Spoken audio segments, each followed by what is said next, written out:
Hello? Hello? Oh, hey, it's working. It's working.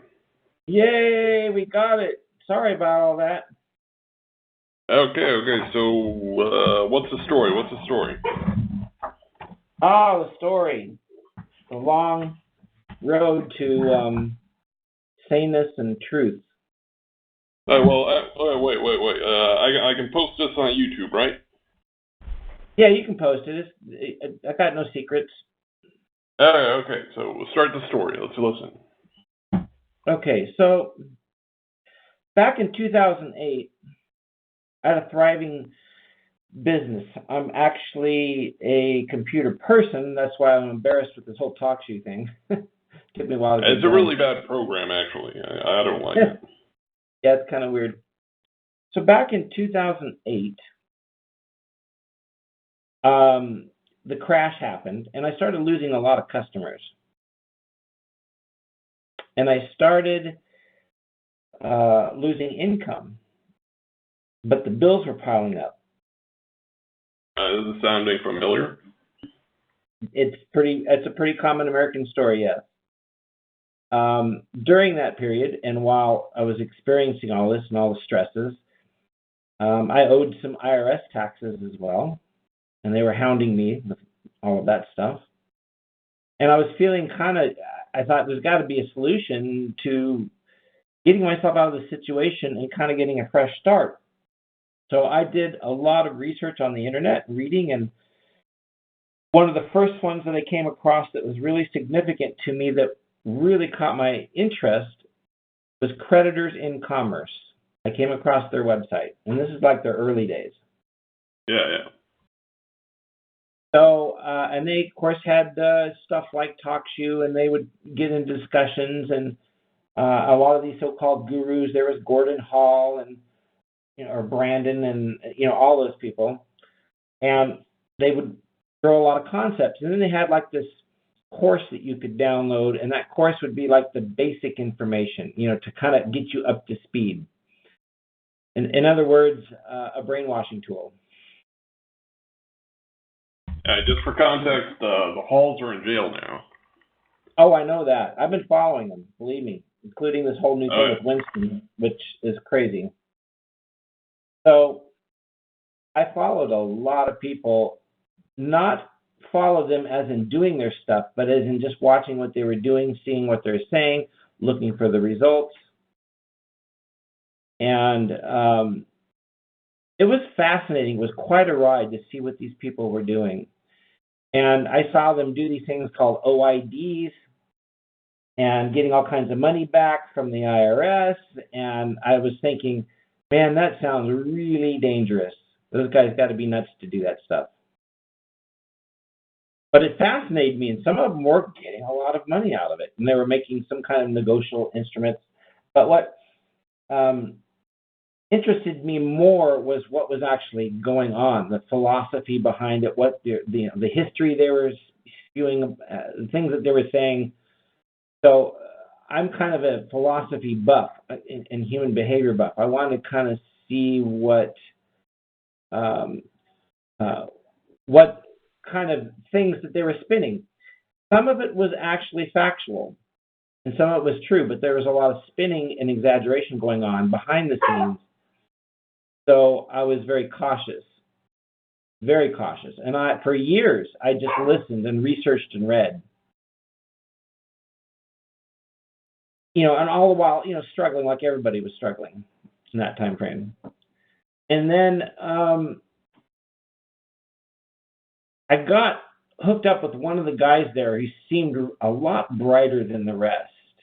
I forget. Where are we talking now?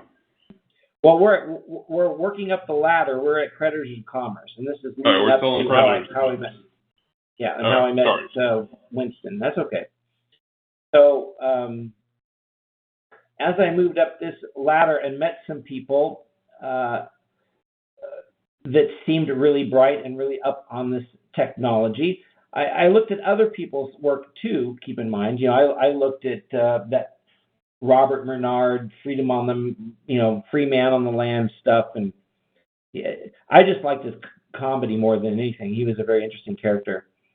But, I always took a lot of it with a grain of salt. I was very cautious. But then some things started to kind of sink in, and I thought, well, maybe there's something to this birth certificate thing.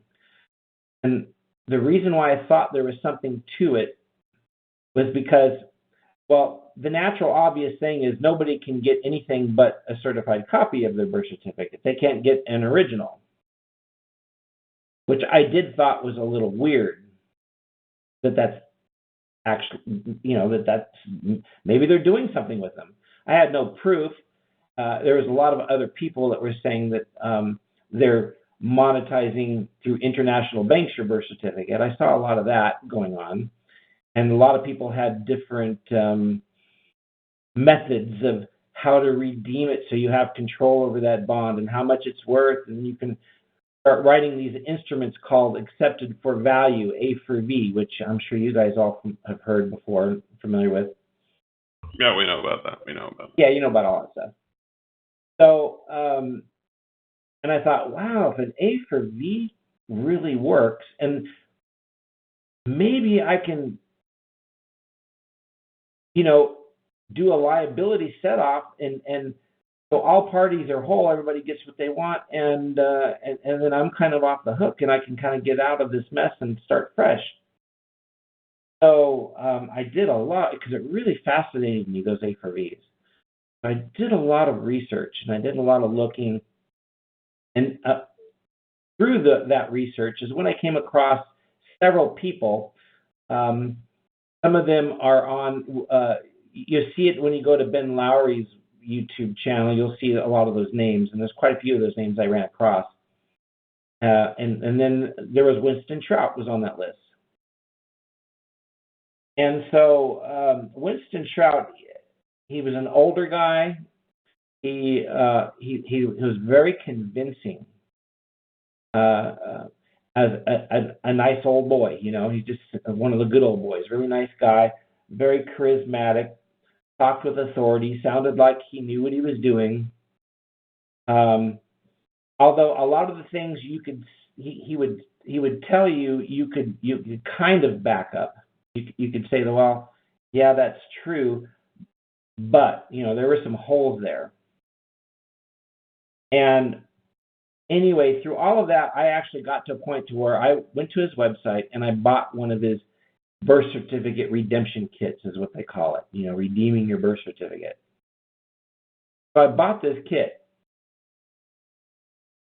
And then I hired one of his so-called advisors, people that were working for him, that you could also pay money, and over the phone with your kit that you bought from them, they would help you through some things. If you got stuck or couldn't figure something out, they would kind of give you some assistance. So I did that, and I went through the whole birth certificate redemption thing, which includes making a bond and sending it to the Treasury. You send it to the Treasury with the highest level of mail you can possibly get. It's almost like it's hand-delivered with a handcuff, straight to Timothy Geithner. And it was expensive to send it to them. And the whole basis of it is based on what they were putting through as a commercial concept, meaning they called it acquiescence is your power. If you offer them something and communicate with them and they ignore you, and you state that acquiescence means something, contractually, then that contract becomes valid if they're silent or don't respond. And there is some truth to that in the UCC about contracts being valid between two people if you state that acquiescence bonds the contract and then they don't respond. Well, that's silence, and silence is agreement. And, so there is some truth to that sort of thing within the UCC. I researched it. But I just followed their system, their plan. And I mailed in this redemption birth certificate in a package along with this bond that I created for, a ridiculous amount, like $100 million or something. It's supposed to be bonded off the birth certificate. and it's not even an actual birth certificate. It's a certified copy because you can't get an original anyway. And original meaning live wet ink signature from your mom is what they refer to as an original. So, so I did all of this, and I followed, what was their technology. This is really what Winston was referring to it as a thought technology. And it also a commerce technology that was used between international banks, but not the general public, sort of like special drawing rights or SDRs. And you could get access to use this stuff. And then once you submitted your birth certificate redemption and you submitted the bond and you had no response after, 4 or 5 months, then you can go ahead and start doing A for Vs because you have access to that account. And so you can do an accepted for value for different things. And quite frankly, accepted for values or A for Vs scared the snot out of me. I'm like, you were born and raised in a system of, Federal Reserve notes as money in cash. So something like this, when your whole life was something else, for me, it was very unnerving. Although I know a lot of people did it, at least based on what I saw on the internet, there was a lot of people doing these A for Vs. I mean, in the hundreds of thousands. Hey, let me interrupt you real quick. Yeah, sure. Okay, so you bought a package off the website and you did the super expensive mail. How much are we talking about total at that point? Oh, my investment, you mean? Yeah, how much? How deep into were you? Monetarily? Oh, I was one of the lucky ones. I know other people invested a lot more, but I probably invested maybe $500. Okay. Yeah. Other thing. Wait. This is the first time I've heard that. He had subordinates who helped people with the packages.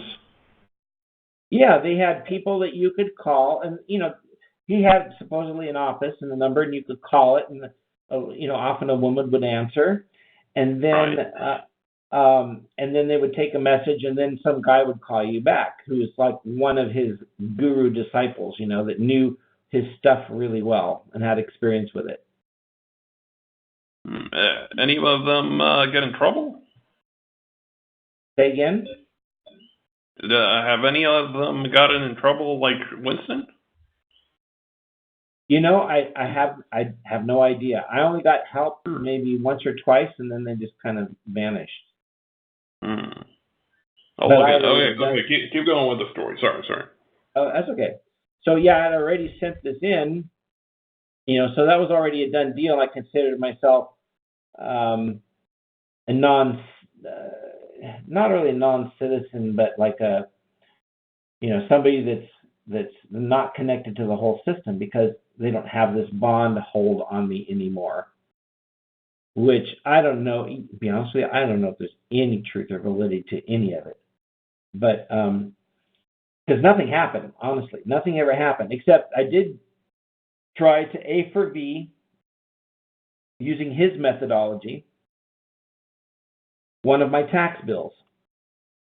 In other words, you take the bill and you do some fancy stuff on it and rewrite and do some red ink and different things, and it magically becomes a check payment based on your liability account that is tied to your Social Security number. Your Social Security number, what he was teaching, there were really two numbers to your Social Security. There's the ones with the dashes and then the ones without any symbols in between the numbers.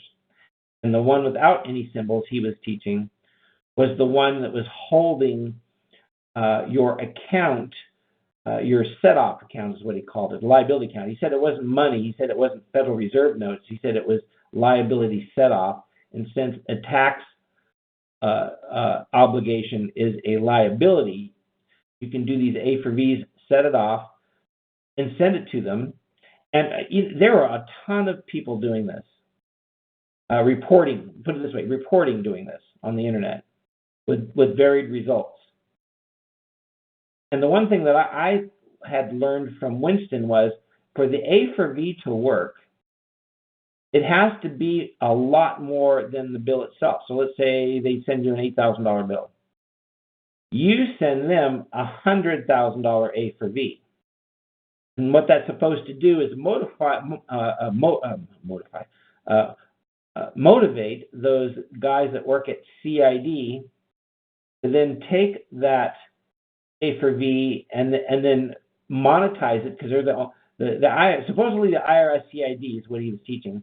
We're the only ones that can, very few in the world, except for a few select top bankers, can actually monetize these notes and use them for setup or create an account. And when you send it to the IRS CID, then at that point they have set off for all your liabilities after that. So that was wait, the real only. quick. Yeah. What time frame are we talking about? Is this like 2012 now? Yeah, about 2011, somewhere around there. Yeah. Yeah, that's when all those videos started coming out, didn't they?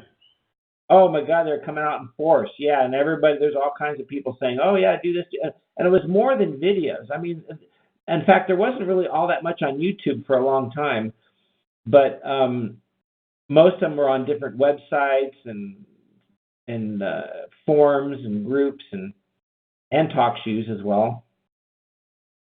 And so sometimes you feel there's safety in numbers when there's so many people doing it and a lot of people reporting good results. But I was scared to death. I only did one. I never did any of their OIDs. I never did any of that stuff. I did do that birth certificate redemption, which I don't think did anything. There's certainly no harm. Nobody's damaged for it. However, I thought I was good with the IRS for a while. And then I started listening to Mark Stevens at markstevens.net. And Mark Stevens is with a C, M-A-R-C. And between him and Winston, I'm thinking, you know what? If Mark Stevens is advocating that he never files a 1040, then nobody else should file, and nobody else needs to do it either in a kind of anarchy protest. I mean, I've got recordings where he actually said he recommends that nobody files a 1040. He said it right on the show. So I thought, well, and his methodology is, well, the thought technology behind this is that the Constitution does not apply because they can't prove that it applies. But I thought between all of that, I'm safe. I got ways to back myself up. If they come after me, I've got this defense. And it wasn't that I was a tax protester.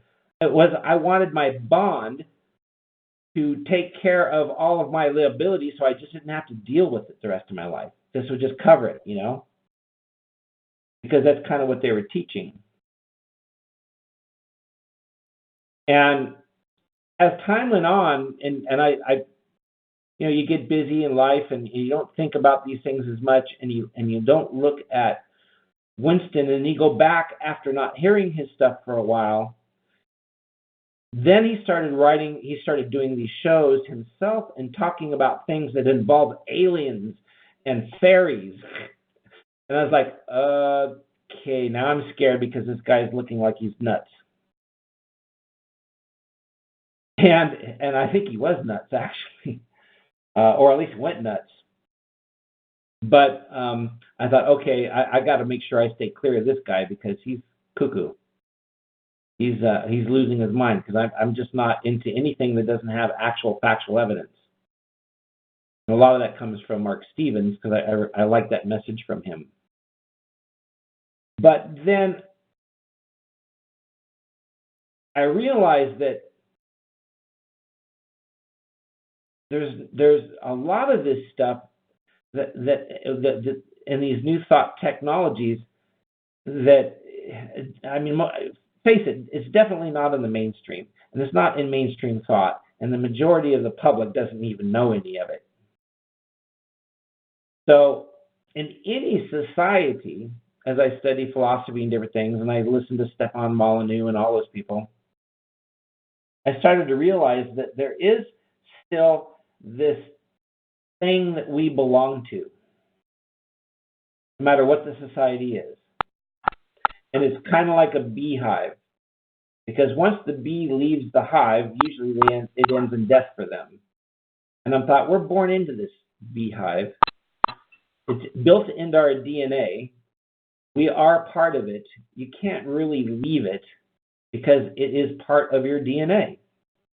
And, you need to learn to navigate it. And you need to learn to navigate it in a way that's sane.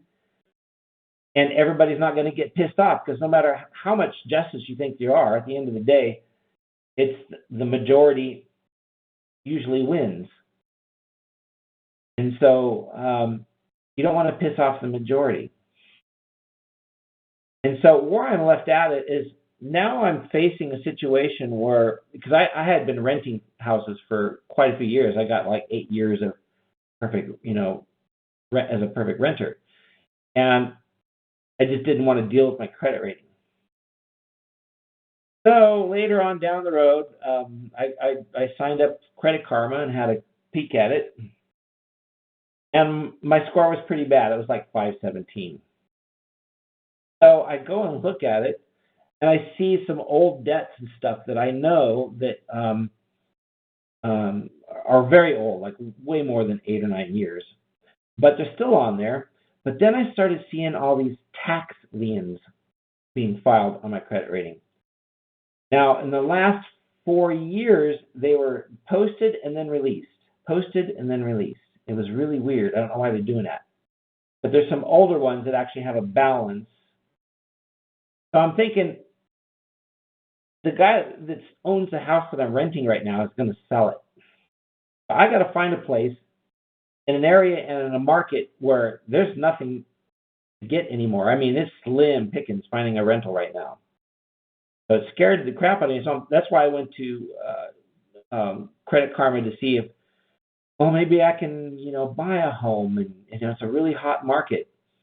And I thought, well, maybe my credit's enough, because I do qualify for VA. I was 20 years Air Force, and I qualify for a first-time buyers program, but my credit score is 517, so I got to fix it. So then I start looking at this place I came across called What's in Your Debt, or What Lies in Your Debt website. And I think I heard about him through Ben Laurie, actually. And who I've watched him evolve too through all of this. I'm kind of familiar with that guy. And so I started looking at them as a possibility of using their program to go through my credit and clear it up and fix it up.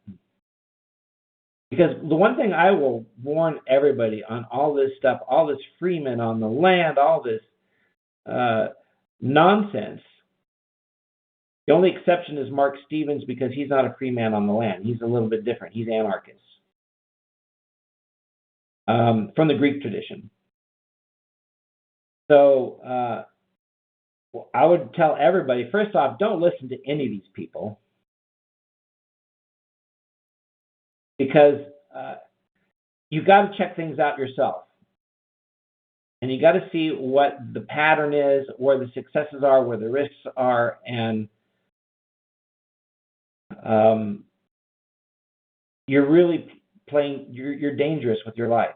So it's really scary. In the first place, to even do any of these processes, I have a deep regret for doing them, only because they didn't do anything and they exposed me. And I've seen so many people claim successes, but I haven't really even seen one myself. So I don't really know if any of them even work. And like I said, I'm not going to bash Winston Shrout or any of them. It's just that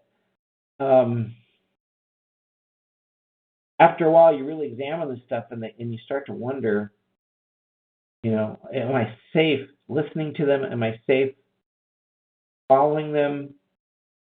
Including Mark Stevens myself. I go to Mark Stevens, and he talks about the core protective measure is against the use of force. In other words, the use of force is wrong in any shape, way, or form except for defense. And he claims that jurisdiction is just what people say it is, and is not backed up by anything. And there's no evidence to back it up. So whatever anybody says is jurisdiction is just an opinion.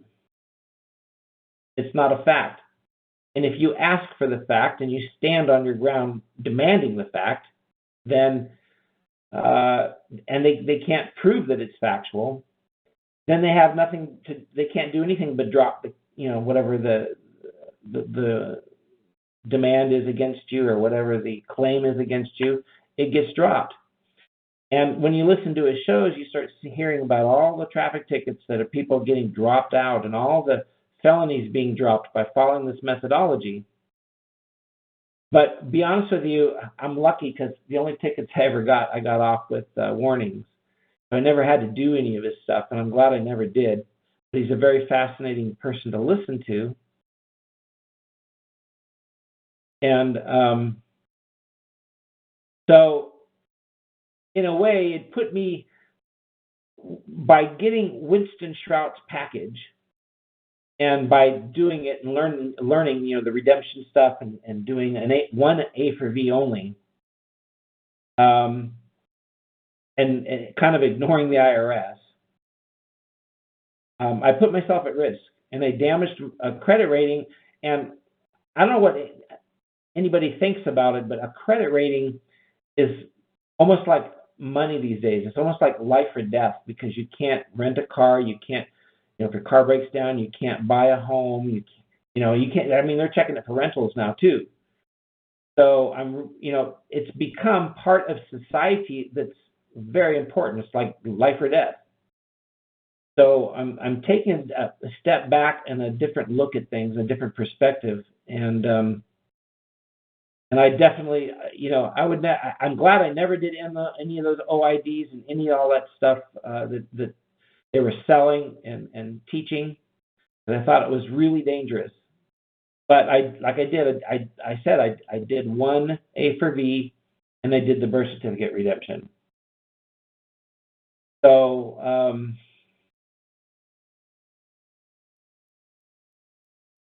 it's been a journey. It's been a real journey, and I know other people have been damaged worse, and I know other people have gone to jail or prison. So I don't know how I'm going to deal with because I know they'll probably attack me for willful failure to file. And wait, you didn't file, or? I didn't, no. But I also did they contact you yet? No, I didn't have W-2s. Well, I never had W-2s after that. I didn't get any 1099.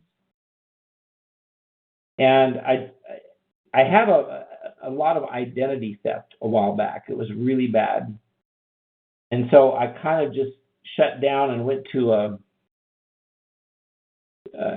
cash only kind of thing. But no, they never did contact me, and I never heard from them. But I did see these liens on my credit rating, so I'm thinking, well, maybe they don't contact me because they don't know how to contact me. And I just know it's going to be an issue. What I want to do is come clean with it, fix it, find out whatever I have to do to fix and correct, because my intention was never to be a tax protester. And but I just was looking for remedy for myself. And financially, I've never been financially endowed or had a lot of money. I've always just pretty much made it month to month. Still working hard at that, actually. So now I'm thinking, well, if I straighten all this up, be friends again with the IRS, which I was never really enemies with them, and get all this straightened out, get back in the system, My friend calls it getting back in the matrix. Then I have more opportunities, and there's a lot more for me. I know it's also more expensive, but it's all really just based on income versus expenses. So if I go this route, I know it's going to be painful to at least contact the IRS. The other debts, I can write letters and negotiate with them. They're not big debts, but the big thing, of course, is the federal liens that were on the report. So, hey, caller, what taxable activity did you engage in? What types of activity? No, what taxable activity? What things that could have been taxable, you mean? Yeah, what the definition of taxpayer? Did you make yourself subject to pay the tax? Were you an officer of a corporation? Did you work? What taxable activity did you do? Well, I had several customers. I had a business where I do their. I'm a network guy, so I was doing their computer networks for them. Were you incorporated? No, I was not incorporated. Did you get a business license? No, I didn't have a business license. Oh, okay. Thank you. Yeah, you're welcome. So I tried to keep it pretty much what some people call is brown business, which is kind of off the cuff and cash only, cash checks, don't put money in your bank accounts, and just kind of go into a little bit of hiding. And I don't recommend that at all either. I don't recommend people do that because the risks are great. Too many problems with it. Well, how did any Internal Revenue Service know that you were? I mean, how did they even hear about you? How did they know your name? Well, I mean, I'm 57. I've been working all my life, and when I first started a business a long time ago, I was fully in with them, and was filing 1040. So I had filed 1040s most of my adult life.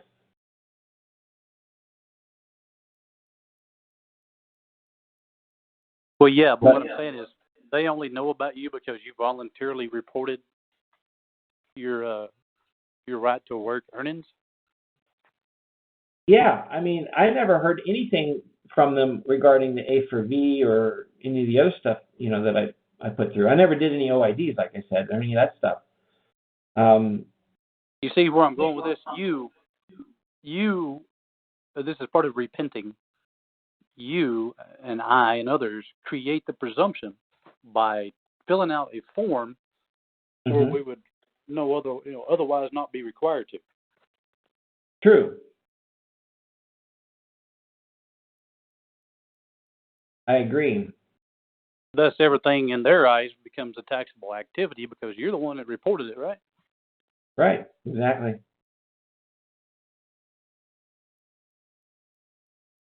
So, and on the 1040, when it says income at the bottom, like the bottom line, how much income did you earn total?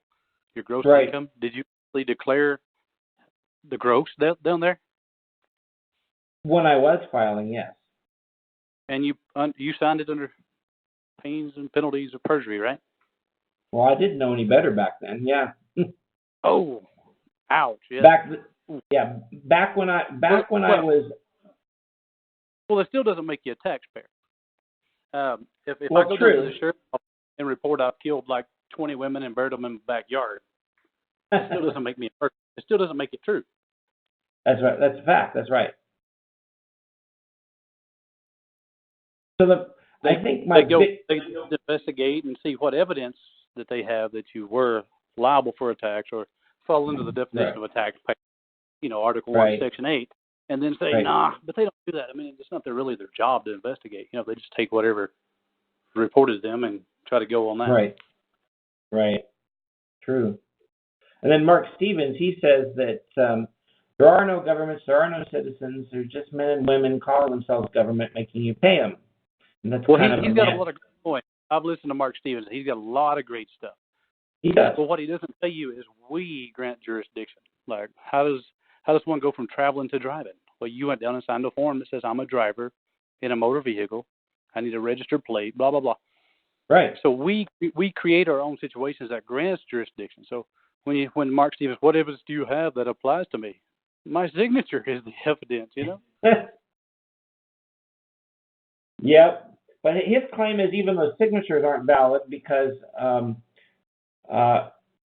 they can't provide you with evidence. And he says the signature is not evidence either, not even prima facie. He says that it flat goes all the way back to the Constitution, and none of that applies unless you say it applies. He's kind of correct, but there's a thing called not only presumptions but prima facie evidence. If you have a driver's license and you call yourself a driver and you're in a registered motor vehicle and you have insurance, you meet all the requirements, all the elements are there that you are that regulated entity, you know? Yeah. You volunteered into it, is what you're saying. So, and I agree with you. Yeah. You create a pile of crap to get out of once you realize what's going on. Yeah. But getting out of it seems to be impossible because there's so many things in society that you need for survival, and if you can't get access to those things, then it makes it very hard to survive. For example, being able to get a mortgage or a home loan. I mean, those things are all horrible in my opinion. I know the truth about. I mean, I read a lot about the Federal Reserve, and I learned how their Federal Reserve system works, and I know all about fractional reserve, and read those systems. Well, let me ask you a question about your business. You said you worked for yourself or something all your life. Yeah. Did anybody on these, let's say IRS issues that you're having, the trouble with, did anybody report they paid you?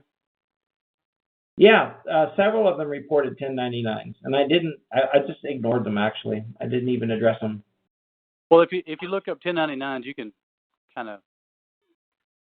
Those are for trade or businesses. It's clearly in their explanations on the Internal Revenue Service .gov website. 1099s are for trade or businesses. Performance of the function of a public office, blah, blah, blah. Right. So by their own definitions, 1099s are only for certain activities. They're not for anyone getting paid anything. But, I mean, Jeffrey won't agree. Yeah. Or like this. But the best thing to give you an idea on how to look at these things is Pete Hendrickson. He's had his issues, but, I mean, the people keep getting refunds and refunds and refunds. Now, Jeffrey's friends and the trolls keep saying, well, the IRS just turns right around and gets it back, and they go to jail. No, they don't. But if you ever get a chance, look up losthorizons.com. It's very informative. At least in the meantime, you'll know what's going on. Okay, I'll check it out. I'm open to anything. But right now, I mean, you can even send in the correct information forms. You can correct your mistakes. They have forms for that. You made an error. It's IRS.gov is a great website too. Yeah, I know it is. And I just, like I said, I'm scared now and don't want to go to prison just because I got all cocky and thought I knew something when I didn't. So, and it really woke me up to see when I started reading about Winston getting, pleading guilty to like 19 federal counts. I was like, oh God, this. But I knew that something was up before that because he started talking about aliens and fairies and stuff, and I said, I don't know about this guy's kind of losing it, I think. So, okay, Lost Horizons, you said?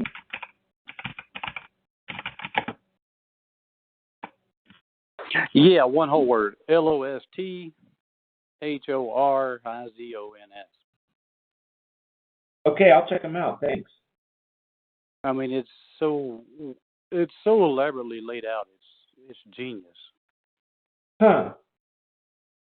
That doesn't solve everybody's problems, but it sure has helped tens of thousands. And there's more to it if you wanted to go into like civil rights violations, Title 42s and stuff. Someone has to prove that you are that title. Just because you have paid doesn't mean you are that. Just because you went and said I'm a murderer doesn't mean you are a murderer. You know. That's true. Well, one thing that I did do, and I haven't mentioned this yet, is I did get some debt collection letters, and I learned, how to put in the right language and the right contracting stuff, and stop them in their tracks. And I'll have to say those debt collection letters did work. It stopped them. They left me alone. So there must be some truth to it, and maybe it just scared them to death. I don't know, but the wording that I put in those debt collection letters is based on all the stuff that I had learned. When I sent it to them, they actually wrote back and said, "We're sorry to bother you, and we'll close this case," and blah blah blah. And I was like, "Wow!" I was shocked. Hey, wait, but did they show up on your credit report? No, several of them don't. No. Interesting. Yeah, really fascinating. So I don't know why. I just can't. I can't say that. I don't want to go and say that some of this stuff works, because most of it doesn't. Of course, a lot of the people that go to prison or jail, I think they go too far. They push it too far and do too many things that are super risky, and then they go out and they start really teaching everybody about it, and then eventually somebody wants to make an example of them. And I don't know the whole story on Brandon Hall and his, or is it Gordon Hall? Anyway, those characters, I don't know how far they went, because the media spins a whole story that you're not sure if it's true or not. But I do know they got convicted and they're in jail. So like Winston Shrout, these people are all seriously in trouble. So that's why I'm recommending people don't listen to these guys and learn the real stuff. Learn whatever's factual and truth. And I agree with what Roddy was saying earlier about Mark Stevens. He's right on a lot of stuff. I admit. But to me, it's scary when you look at your credit report and there's a bunch of tax liens on there, and you never initiated any of these tax liens. You never did anything except not file. And so, and it affects your credit rating. I mean, I should have been well over 600, and here I'm at 517, and it hurts. I can't. I mean, until I clean this up, I can't go out and make a bid on a home, and it's a hot market right now. So I'm missing out. And even though I qualify for VA loan and I fully qualify for first-time buyer stuff, with a credit score like that, they're not going to probably pay much attention to me, and I have to keep trying to run the rent. So I'm going to keep trying to rent until I get all of this straightened out. But how I go about it, I don't know. I'm pretty sure I could write the letters successfully to some of these people that are left. Some of it's left over from my identity theft. So I know I can write letters to them and get them to drop their stuff off credit report. But those federal, I even asked Mark Stevens about those federal liens, and he says, "You're going to have to go to court." That's what he said.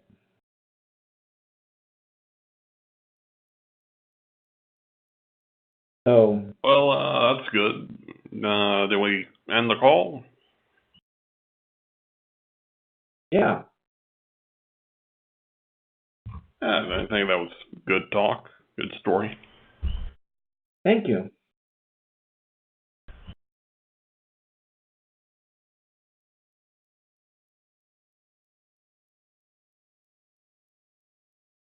It was nice to be invited, and I appreciate you bringing me on and letting me share this crazy story. And it may not be as dramatic as maybe some people have been through, but I can definitely tell you that I don't know how much Winston Shrout should be punished for what he's done, but whatever he has done, he's definitely going to pay for it, and he might be locked up till he's an old man, which would be really sad. But you have to be honest and truthful with people, or the hive's going to turn on you. So thanks so much. Okay, good talking to you. You too.